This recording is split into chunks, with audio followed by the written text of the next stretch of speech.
Yeah, thank you. Welcome everyone to this talk about data visualization.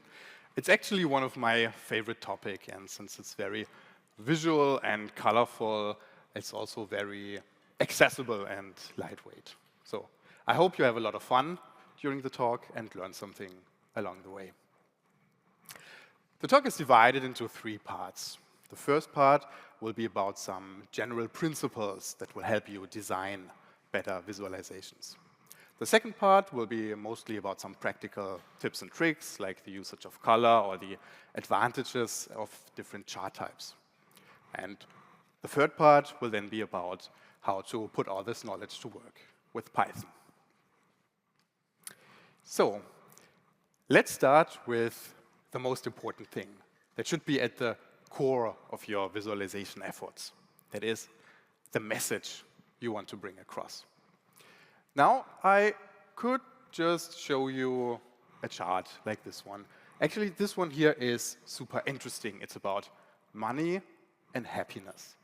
On the x-axis, you have the GDP per capita of different countries. And on the y-axis, you have the life satisfaction, self-reported from surveys. And if you have a closer look, there's a lot of interesting insights to take away from this. So I could just leave you with these charts, but in general, the data visualization is more effective if I have a clear message I want to bring across. Something like, hey, the happiness increases with money, but it levels off after a certain amount. So the first thing is that I'm really conscious about the message I want to bring along and structure my chart or my presentation accordingly.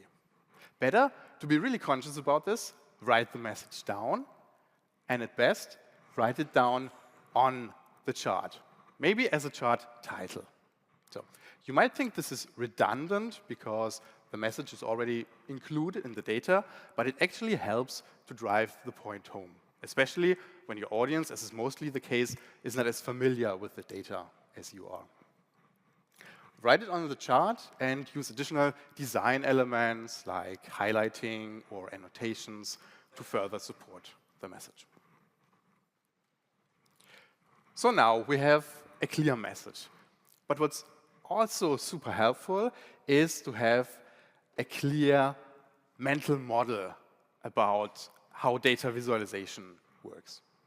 And what helps us here, what I think super useful, is an approach based on the grammar of graphics. So the grammar of graphics is originally a book by Leland Wilkinson, written in 1999, very comprehensive overview of describing a structure or a system of data visualization.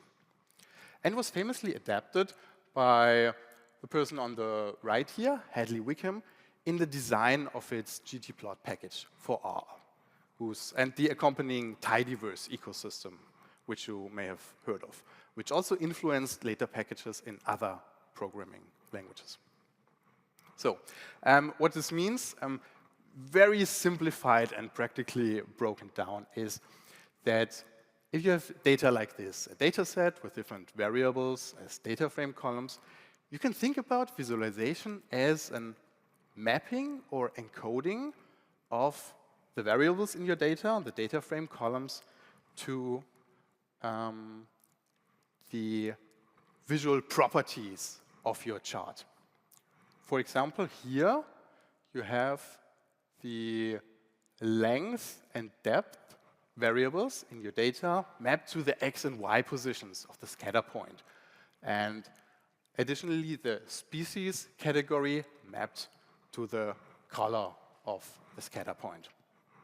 I think this is a very simple, clean approach that makes for a great mental model of data visualization and leads to clean interfaces and clean code. Like the actual code for ggplot here would be as simple as what I just described here. You take the data frame, map or encode its columns into visual properties for the specific chart point, and there you have it, a very nice, descriptive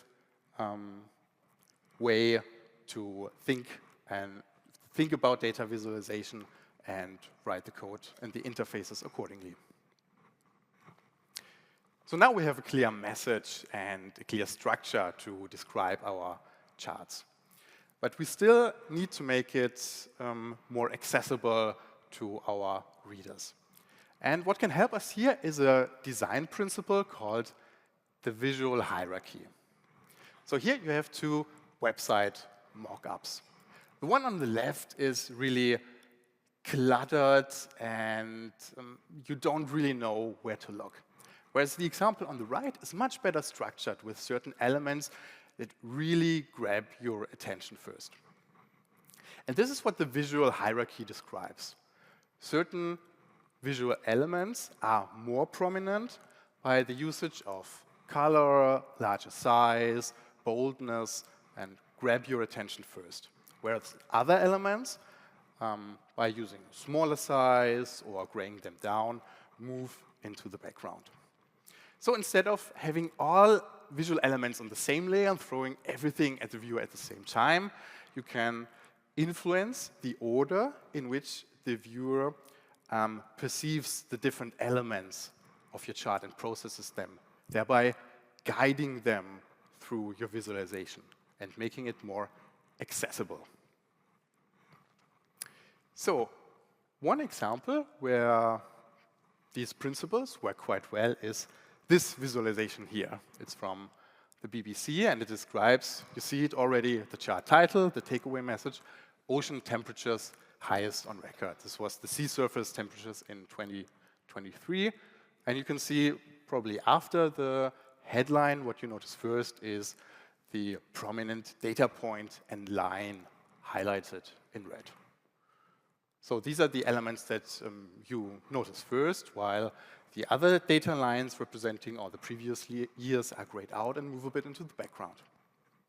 So I think quite a nice example of structuring your chart, making it accessible, and also adding additional annotations or highlighting to make the data, this is scientific data here, and via these comments, it's made accessible to a broader audience. So, however, here in this chart, we only have, regarding colors, we only have gray and red. Usually, you have a lot more colors for your visualization. What's to consider regarding the usage of color? And the proper color choice depends on the type of data you have at hand. So quite often, you may have categorical data. As you see on the left here, best choose some contrasting hues, probably colors that are pleasing and not too bright or harsh on the eye. However, nowadays, most graphics programs provide sensible defaults here. There's diverging data, like data that is centered around a middle value, 0 or 1, and diverges in both directions. Think of correlation coefficients or the visualization of a correlation matrix. So on best, choose a color map here with a neutral center, like white or light gray, and different colors on either side. Also, very prominent, ubiquitous are, of course, sequential data, just simply continuous values, which can best be represented by using either a monochrome color map going from light to dark saturated color, or one of the so-called perceptually uniform color maps, which are also nowadays often a standard for color maps in many graphics programs. One representation of sequential data I would discourage you from is the rainbow color map. Arguably, using this was a bigger problem a couple of years ago when this was the default in several graphics programs like Matplotlib. And this color map here is bad for several reasons. So, for example, there's no intuitive ordering of the colors, like red, green, blue, yellow. What is the order here? It's not so easy to make out as, for example, when ordering different colors going from bright to dark. That's the perceptual effect of red alerting the eye, and the sharp color transitions, like between going from red to yellow, create artificial edges, which aren't there in the actual data values. So I would discourage you from using this.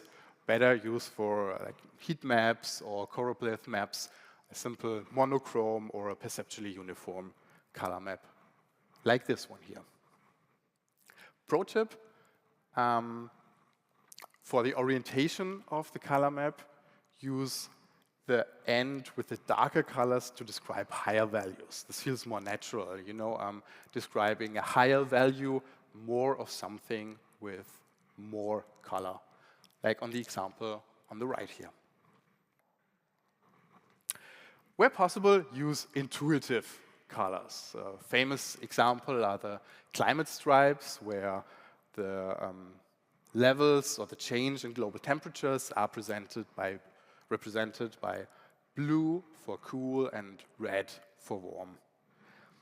There's actually one variation of these climate stripes I really like in a very horrible way. I put this chart on the right here, the climate inaction stripes. This puts together the change in global temperature with the rise in atmospheric CO2 concentration and the dates of various major climate conferences to show how useless these efforts have been in curbing greenhouse gas emissions.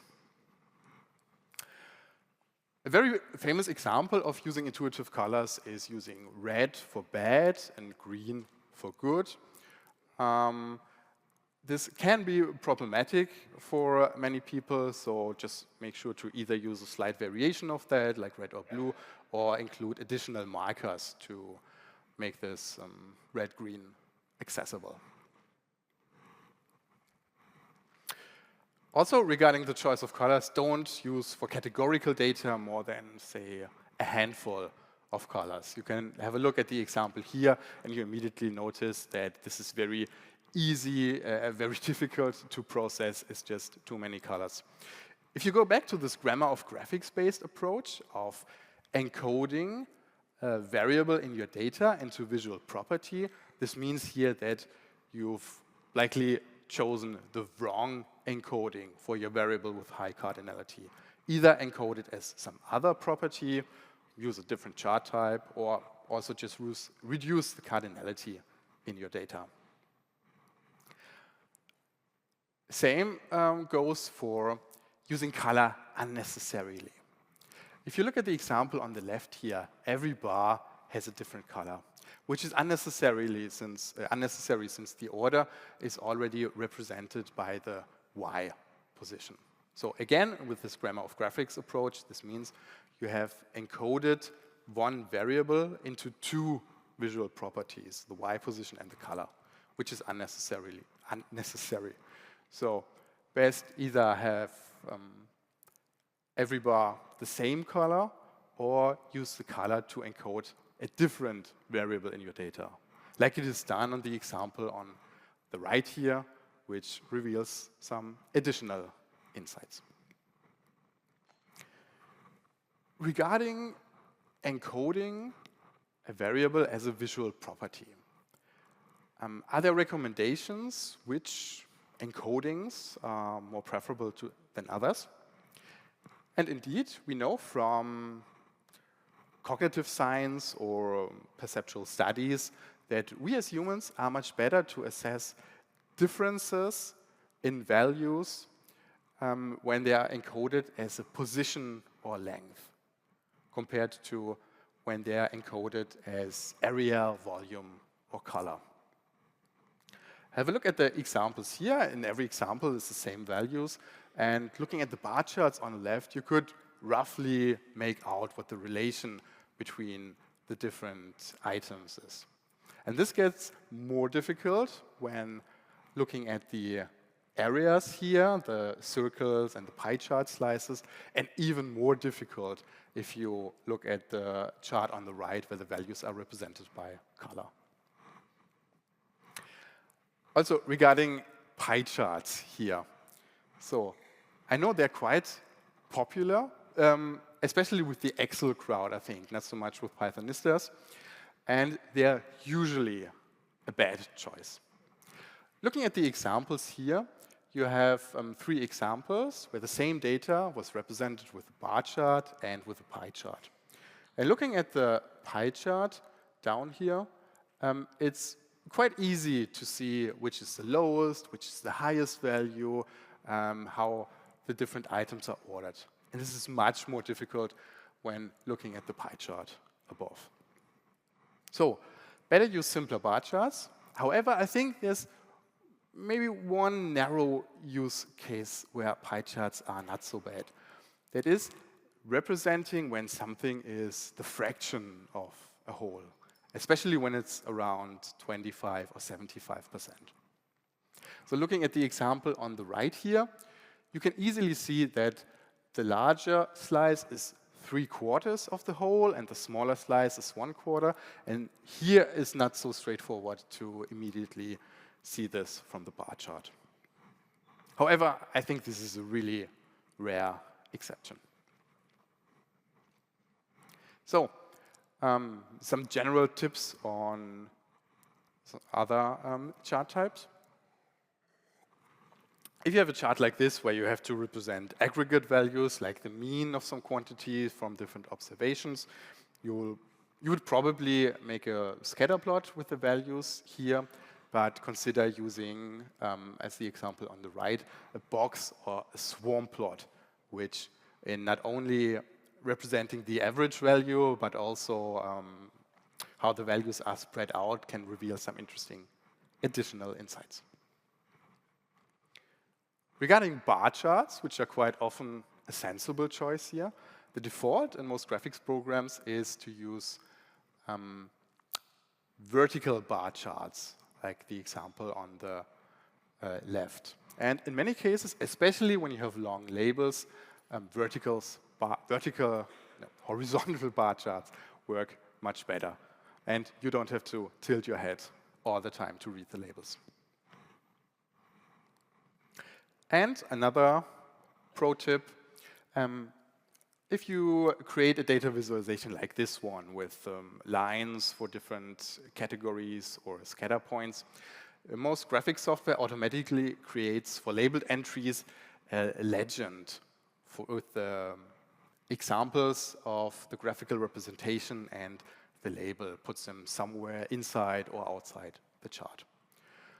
This is useful, but it creates an additional mental lookup task. Like when you look up the plot, you always have to switch between the legend to remember which label is represented by which color. And you can make this easier for your reader if you put in the extra effort to put the labels manually in the correct color alongside the respective data lines. So, we've learned about the most important parts of your visualization, like the message you want to bring across, the structuring of your chart, tailoring it to your audience, and lots of practical tips. Now, how to make this work with Python. And in Python, there's a vast data visualization landscape. I think this graph here has been circling in the Python community for 10 years, originally created by, I don't know, Jake Vanderplas or Nicolas Rouget. And of course, we're not going to focus on all of these packages here, only the most important clusters, which are, in my opinion, matplotlib and its accompanying ecosystem, and the newer JavaScript-based libraries like Bokeh, Altair, and Plotly. There's also the HoloViz ecosystem. Honestly, I don't have a lot of in-depth experience with that, but it might be interesting to look into that, especially if you have really massive data sets you want to visualize. So, regarding the two clusters here, first of all, there's matplotlib. I think it's the most well-known, most popular, well-tested graphics package with a vast accompanying ecosystem Most notably, I like Seaborn, which really provides a great interface for statistical high-level plots. It has a great configurability. You can do really all sorts of customizations. However, it suffers from its API being somewhat confusing. You know, it has this dual API, one partly dates back to or was inspired by MATLAB, so not very modern and clean. Previously also had some poor stylistic defaults. However, this got better in more recent versions. So, and then in contrast, you have packages like Altair or Plotly Express. And they work, for one, interactively out of the box. You know, Matplotlib creates static charts, which I think also originates, not only because it's older, but also it originates from creating scientific plots for publishing in journals. But these here, they work interactively out of the box. If you create a Altair or Plotly chart from your data frame in a Jupyter or Marimo notebook, you have direct interactivity. And they are based on this grammar of graphics API, like ggplot. As you can see in the example here, you specify the data set and the type of chart, and then these variable to visual property encodings or mappings.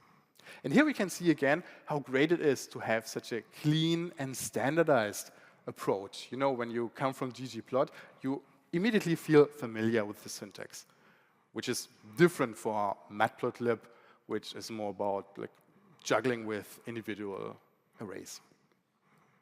So when to use which? My personal recommendation would be to use Matplotlib for non-standard plots, or if you need high customization, like special scientific plots, or if you need to make your plot adhere to a certain academic journal publishing standards. A couple of years ago, I also would have told you that you can find for every possible customization examples on Stack Overflow.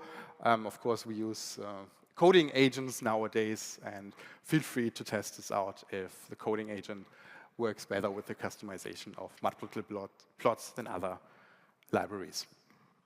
For your everyday plotting, well, data exploration and notebooks, or for creating dashboards, I think Plotly Express or Altair are good choices. Altair is already the default plotting backend in Polars, so especially when working with data frame, these are really the easily usable go-to libraries. Honorable mention here goes to great tables.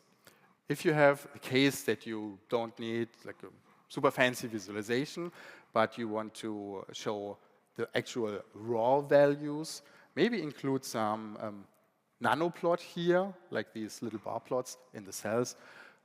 Great Tables is a package to programmatically create nice tables like this, all in Python code. So, to sum everything up, it's really important to be clear about the message you want to convey. Best write it down on the chart and design your chart with the choice of chart type and the inclusion of annotations, comments, highlighting to support the message. Use the visual hierarchy to structure your chart and make it easily accessible to the viewer. Considering the grammar of graphics as a mental model makes for clean thinking and clean code. In addition, with adhering to the best practices regarding the usage of color or different chart types, all this put together enables you to create really effective visualizations of your data. Thank you.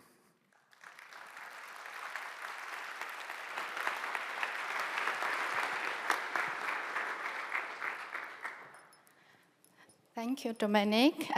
We have several questions here. The first question is, are there color maps which works best for colorblind people? Colorblind. I think I go back to the... So I think this would be here in the case, for example, for these, either for the monochrome color maps, which go from bright to darker saturated color. Like if you take the color away of them, you still have them going from white to black, so they work even without color.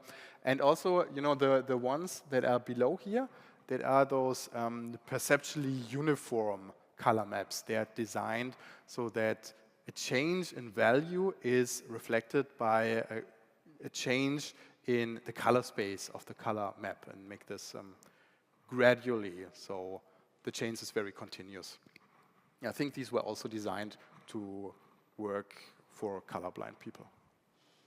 Thank you. The next question is, there's a chart you're showing the line and charts in time series. If I have more than 6 different lines in time series, what I do? Yeah, I think then you have the same issue like you have with using too many colors, if you have too many lines. I think it would depend a bit on the case. If the lines are like spread out, then it probably work, but if they're like crossing each other all the time, then it would just be too cluttered. So it depends a bit on the actual data at hand. One way to solve this would be like to aggregate your data, or to use so-called small multiples, you know, have a different set of axes for each of your lines to not have them overlap. Thank you. The next one is the blue-red temperature graph commits a major plotting crime, in my opinion, by not starting the y-axis at 0. What are the rules about accuracy in data presentation? In my opinion, why not? Yeah. This is Yeah. Okay, this one here, I know that it shouldn't start. That it should start at 0. That's true. I think here in this case, it works like this because for one, you need the space to put the labels into. I know what you mean, that usually you should start the axis at 0 to make the effect less dramatic than it seems here. I think it depends on, of course, the data. If you really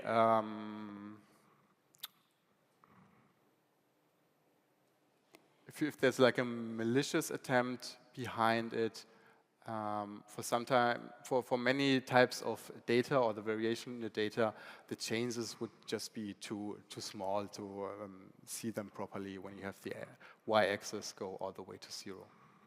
But in general, it's good practice, yes.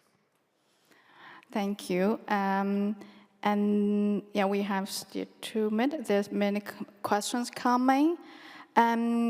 This question: do you have any recommendation for visualizing large data sets, millions of points?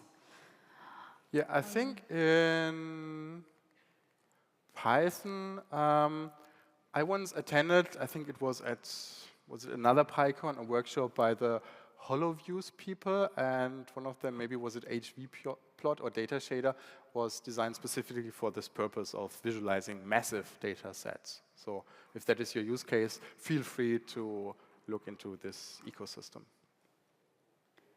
Okay. We take one last question. Do you have one example from your experience where the plot really bad misrepresented the data?